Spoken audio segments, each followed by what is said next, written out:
photographs immediately following the show. And now, please welcome William Shatner.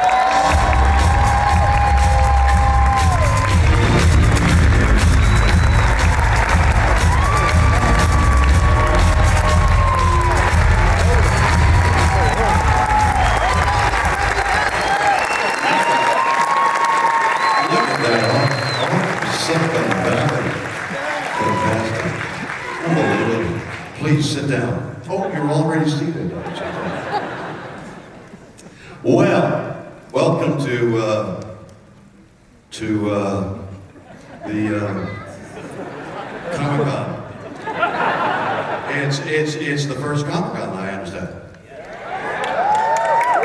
So we're here at this Steve Wozniak's Comic-Con.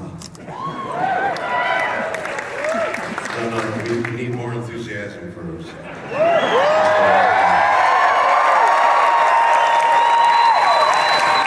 Can you imagine inventing the iPhone? I mean, we all do, big things in our life. Bring up a kid, make a good dinner. I mean, those are important things. But inventing the iPhone, can you imagine? And what do you do, Mr. Wozniak? Invented the iPhone. Wow. So, how to start one of these things off is really how to warm the audience up, So maybe I'll tell you about something I did that it excited me, so maybe it'll excite you. I drove a motorcycle from Chicago to Los Angeles. I helped design the motorcycle so that when we announced it in front of 150 press, displayed it, I got in it, and it didn't work.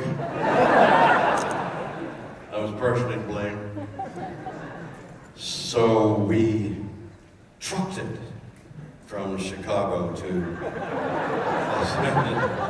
But I had spent the week before saying that I was going to drive 2,400 miles on a motorcycle, and I thought it would not do my reputation much good to be in a truck beside the bike that didn't work. So we rented me a motorcycle that morning, and on I got. And 8 days later, 12 hours a day, who's paying for dinner?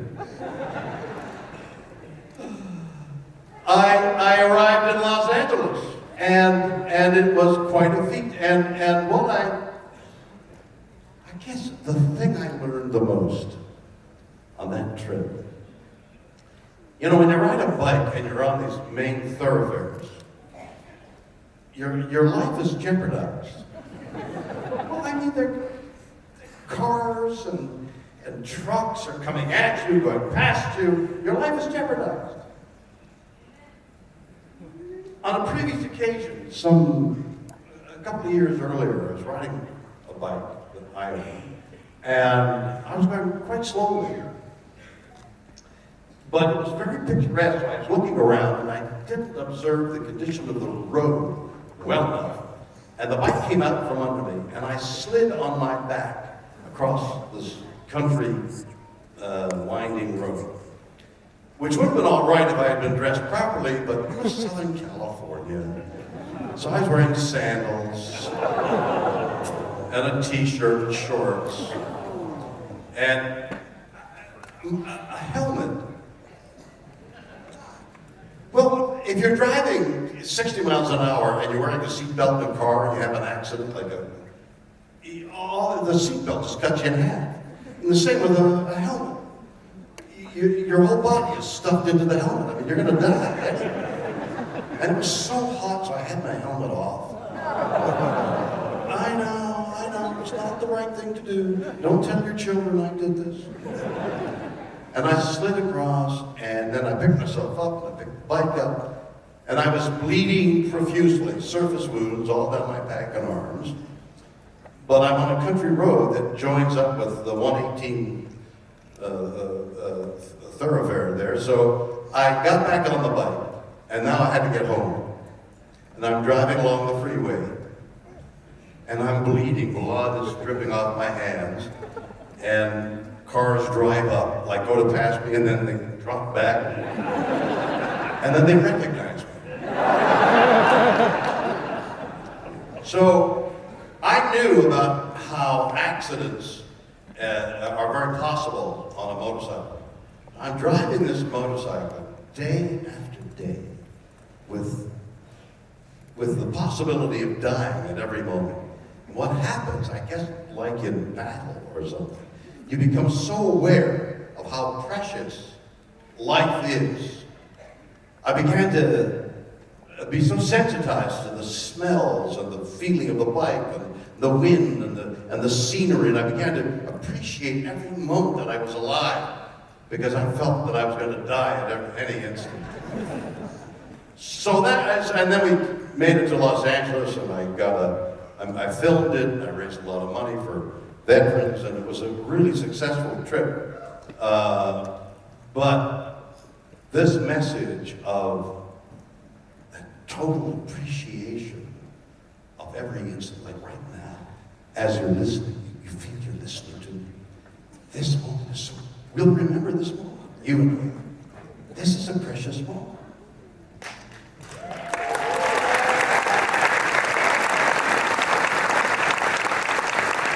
So, Mr. Wozniak started this Comic-Con, which should be wonderful.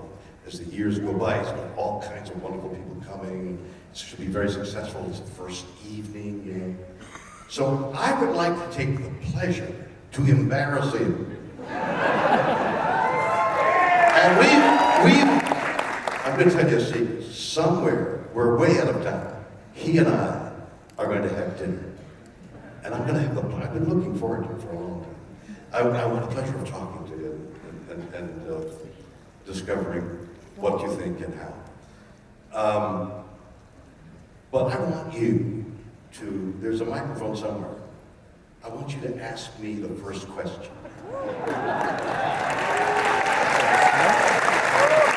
Where is the microphone? There, Steve, it's right there.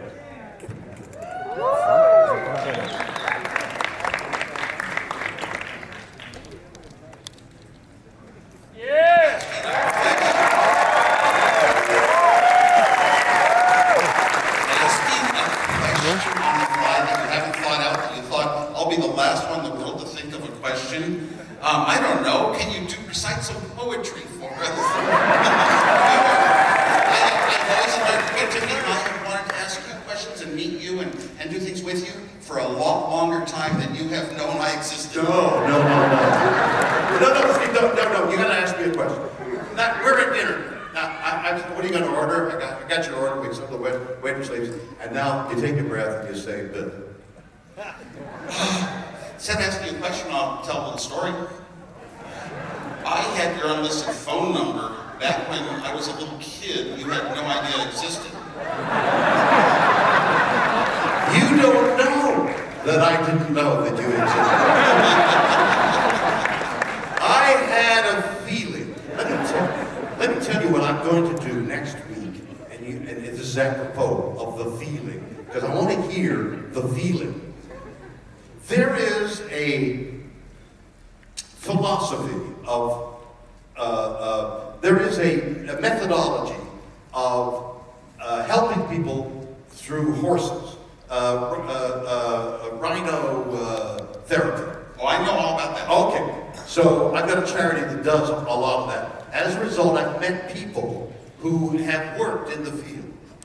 One of the top people, Linda Kohala, has written 2 books about the mysticism of horses and people, and what impressions you can get from horses that horses may be getting from you. So there's a whole mystical thing of, and let me pose it in this manner, that the phone post, the phone tower that sends out 1 million signals every instant, Every so often, your phone rings as a result of the vibration of that tower and the vibration of your phone. So the universe vibrates. And every so often, your phone, your intellect, vibrates in sympathy with some vibration from the universe. That's the philosophy.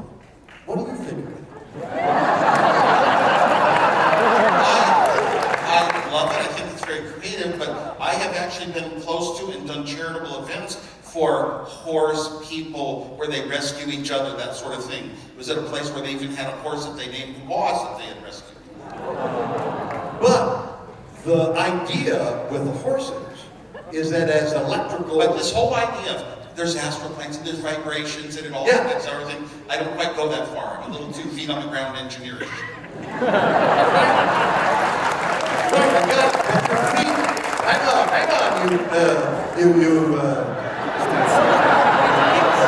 anti-philosophical people, you. Bear with me. 2 feet on the ground, was anchors you to the ground, but your head is in the sky. You're a pole. You join the earth to the sky. You're an electrical conduit. What do you think of that? I love it. That's the sort of imagination that we think of in science fiction. That's a lot of what this show is about.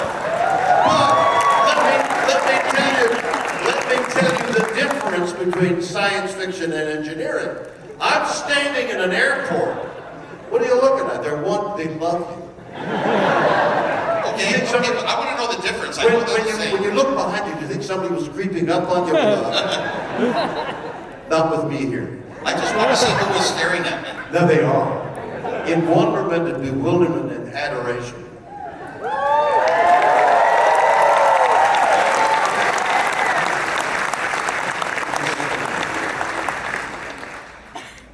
I was in an airport as you were this young man inventing this thing.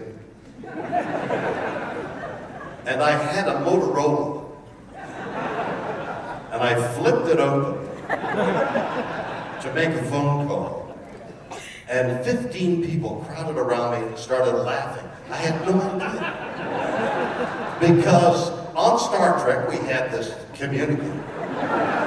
And the Motorola phone looked exactly like the communicator. Science fiction had preceded science. Except that I, as a young kid, had these dreams. I wanted to be the captain of a spaceship flying. And that we don't quite have yet.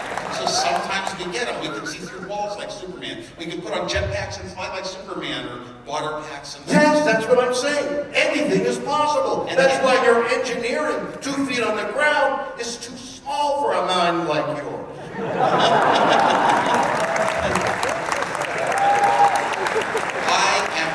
Listen, I look back on my work. I was a genius once. The only thing I can be a genius at now is making people think, tricking them into thinking I am one. It's a pleasure. I can't wait to have... Humor is the ultimate creativity, and you've got it. Thank you so much.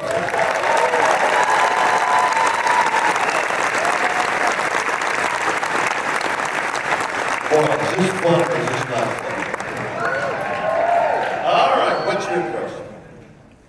William Shatner's words were complimentary in the colorful Montreal Expos documentary. What was it like to narrate that documentary? I enjoyed listening to you and watching those baseball and hockey scenes. Oh, fantastic.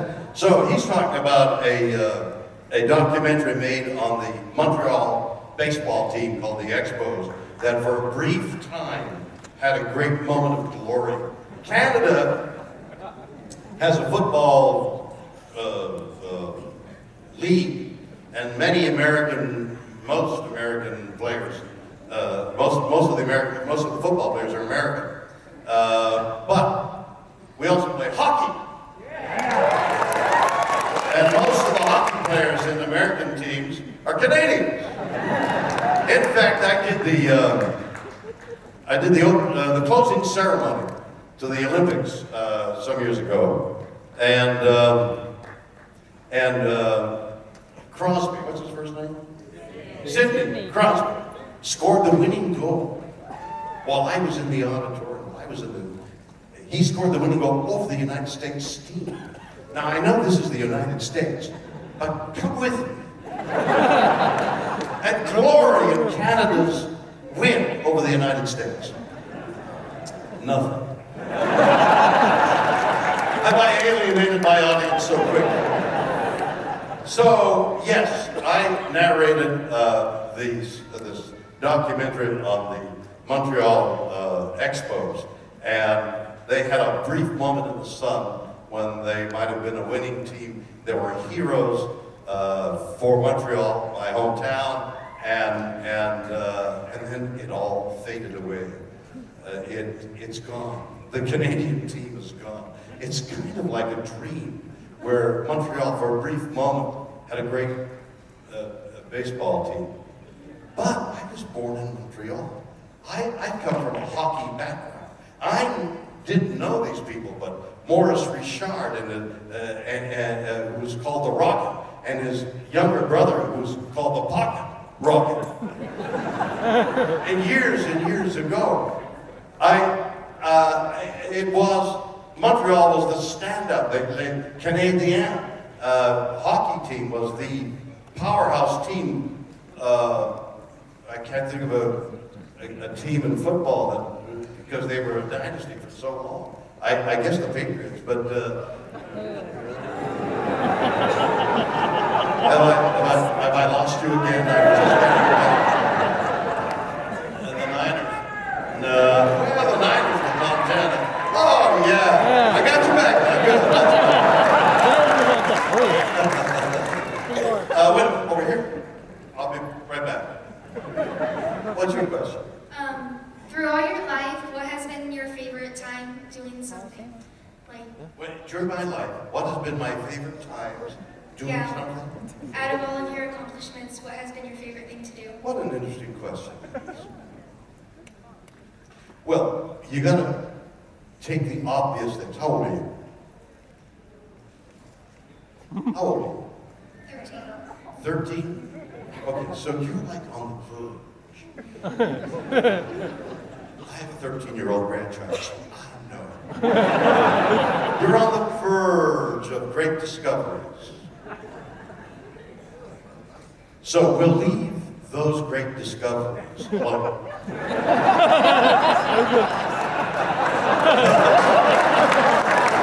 I've already turned the audience twice against me. So leave the love and the family and the children and all those verities alone, and we'll go in another direction. Okay? I'm old. You're 13. I don't even want to say how old I am, but I'm young. I was young as you are. Because Mr. Wozniak teaches science to children. And what he and I really believe in is the curiosity, the sense of awe and wonder about the world around us. You're wearing glasses. My grandchild wears glasses, okay? When she discovered glasses, she was 6 months old, and they figured she was nearsighted, so they put glasses on her, and she was in her mother's arms, and she looked at her mother, and she saw her mother for the first time. Glasses. An incredible invention. But it's old invention. There are new inventions that are going to take the place of your glasses very shortly. Contact lenses, we know, but they're going to shape your eye. They're going to go inside your eye and shape that. Cataracts. They can put lenses to correct eyesight. So there won't be any glasses in the very near future. Your glasses, my granddaughter's glasses, will be gone. The awe and wonder of science and invention could be yours. That's what I find.